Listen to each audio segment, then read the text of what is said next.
Welcome to Bite at a Time Books, where we read you your favorite classics, one bite at a time.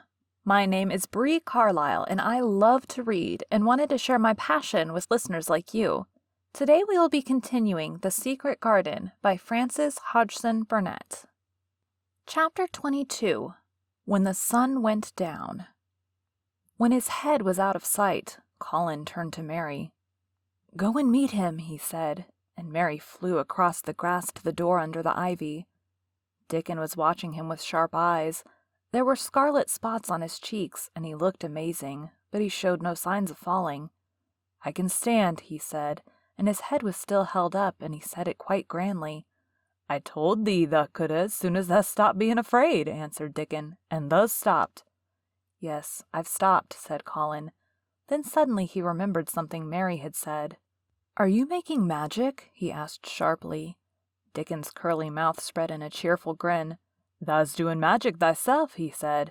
"It's same magic as made these 'ere work out of the earth." And he touched with his thick boot a clump of crocuses in the grass. Colin looked down at them. "Aye," he said slowly, "there could not be bigger magic than that there could not be." He drew himself up straighter than ever. "I'm going to walk to that tree," he said, pointing to one a few feet away from him. "I'm going to be standing when Weatherstaff comes here. I can rest against the tree if I like. When I want to sit down, I will sit down, but not before. Bring a rug from the chair." He walked to the tree, and though Dickon held his arm, he was wonderfully steady. When he stood against the tree trunk, it was not too plain that he supported himself against it, and he still held himself so straight that he looked tall. When Ben Weatherstaff came through the door in the wall, he saw him standing there, and he heard Mary muttering something under her breath. "What art sayin'?" he asked rather testily, because he did not want his attention distracted from the long, thin, straight boy figure and proud face. But she did not tell him. What she was saying was this: "You can do it! You can do it! I told you you could! You can do it! You can do it! You can!"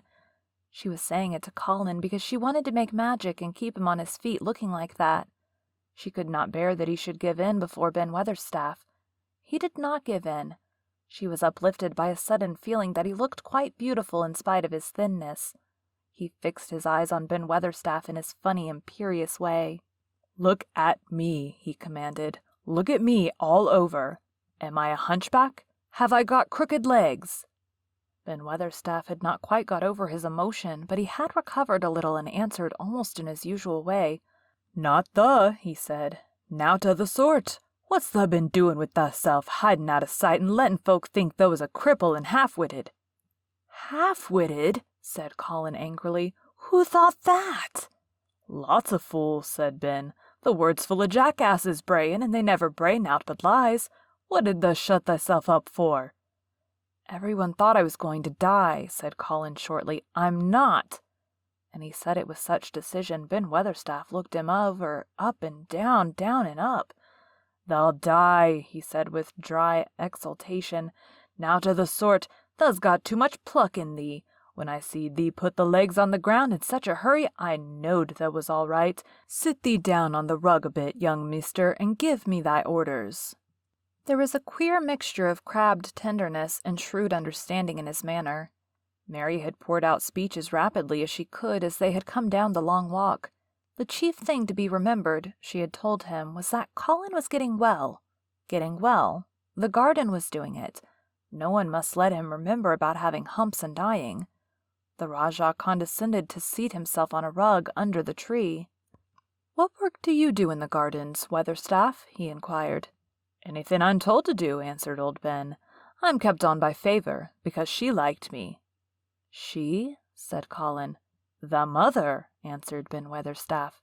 "My mother?" said Colin, and he looked about him quietly. This was her garden, wasn't it? "Aye, it was that," and Ben Weatherstaff looked about him too. "She were main fond of it." "It is my garden now. I am fond of it. I shall come here every day," announced Colin. "But it is to be a secret. My orders are that no one is to know that we come here. Dickon and my cousin have worked and made it come alive.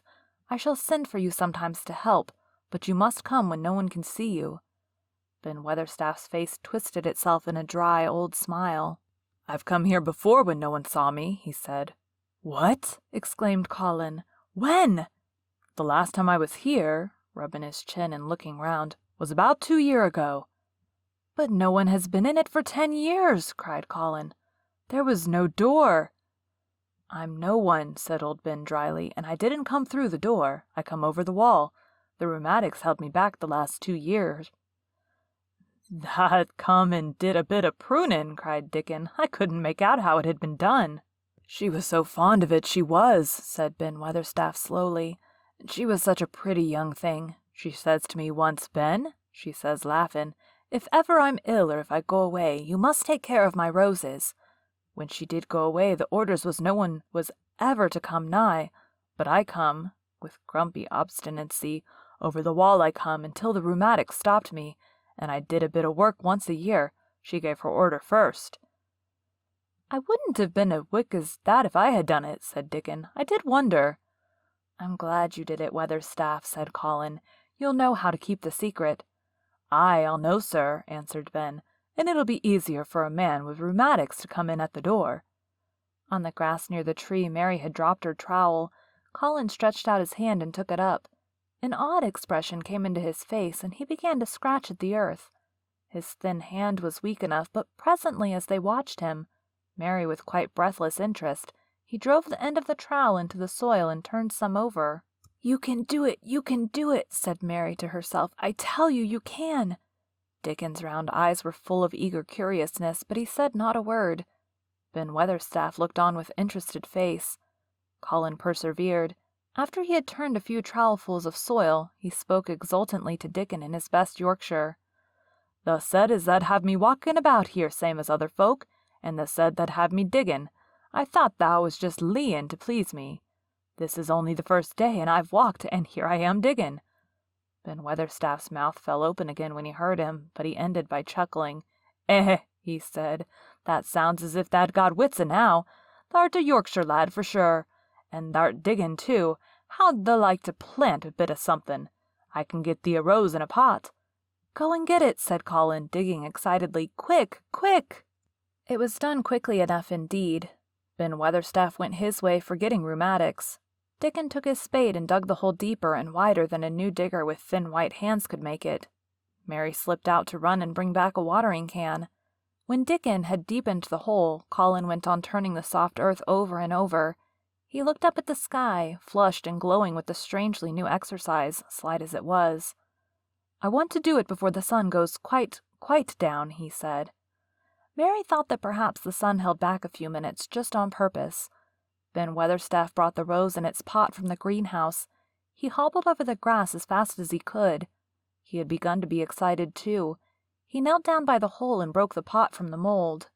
Here, lad, he said, handing the plant to Colin. Set it in the earth thyself, same as the king does when he goes to a new place. The thin white hands shook a little, and Colin's flush grew deeper as he set the rose in the mold and held it while old Ben made firm the earth. It was filled in and pressed down and made steady. Mary was leaning forward on her hands and knees. Soot had flown down and marched forward to see what was being done. Nut and Shell chattered about it from a cherry tree. It's planted, said Colin at last, and the sun is only slipping over the edge. Help me up, Dickon. I want to be standing when it goes. That's part of the magic. And Dickon helped him, and the magic, or whatever it was, so gave him strength that when the sun did slip over the edge and end the strange, lovely afternoon for them there, he actually stood on his 2 feet, laughing. Thank you for joining Bite at a Time Books today, while we read a bite of one of your favorite classics. If you enjoyed today's bite, please drop us a review on your favorite podcast platform. Also, be sure to check us on our website, www.biteatatimebooks.com, or all the social media at Bite at a Time Books.